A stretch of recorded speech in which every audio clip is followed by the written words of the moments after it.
જય ભારત, ભારત માતા કી જય। આજનો આ ઐતિહાસિક દિવસ જન્માષ્ટમી પછી પારણા હોય, પણ આજે અમે બરોડાવાળા પારણા ઉજવી રહ્યા છે। આ જોઈ લો મારા વડોદરાની હાલત। પૂરમાં મગરો બહાર નીકળ્યા અને લોકો હેલ્પલાઈનનો નંબર મૂકે છે મગરો પકડવાના। ઓરિજિનલ મગરો તો ખંડેરો માર્કેટમાં બેઠા છે જે મારા વડોદરાને ખાઈ ગયા। અને આ જ લોકો વડોદરાની ભૌગોલિક જે પરિસ્થિતિ હતી, ચારે બાજુ કોતરોથી ઘેરાયેલી, વડોદરાની મધ્યમાં કોતરો હતી। છેલ્લા 30 વર્ષમાં આ લોકો અમારી કોતરો ખાઈ ગયા, અમારા ગૌચરો ખાઈ ગયા, અમારા કોમન પ્લોટ ખાઈ ગયા, અમારા તળાવો ખાઈ ગયા, બધું ખાઈ ગયા। અને ખાધા પછી આ વડોદરામાં પાણી પૂરના વિસ્તારતા નથી, પાણી બેક આવે છે।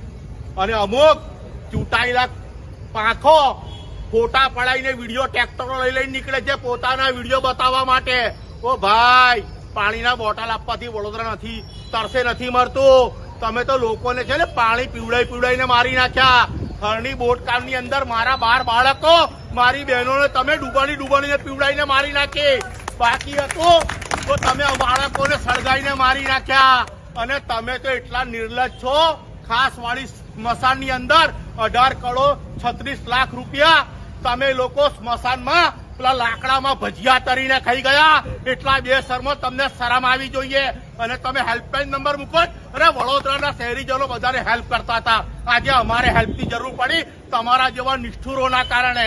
અને આ ઇલેક્શન તમારું છેલ્લું ઇલેક્શન છે। હવે અમે મોદીજીના નામે જે તમને અમને છેતરી ગયા ને, હવે અમે છેતરાઈએ નહીં। કારણ કે 10 વર્ષમાં તમે ફક્ત મોદીજીના નામે અમને છેતર્યા છે। અને આજ વડોદરા છે, પ્રકાશ બ્રહ્મભટ્ટ કોકો એની ડિપોઝિટ જપ્ત કરી હતી, ઠાકોરભાઈ પટેલ એની ડિપોઝિટ અમે જપ્ત કરી હતી। એ વડોદરાના સંસ્કારીજનો છે।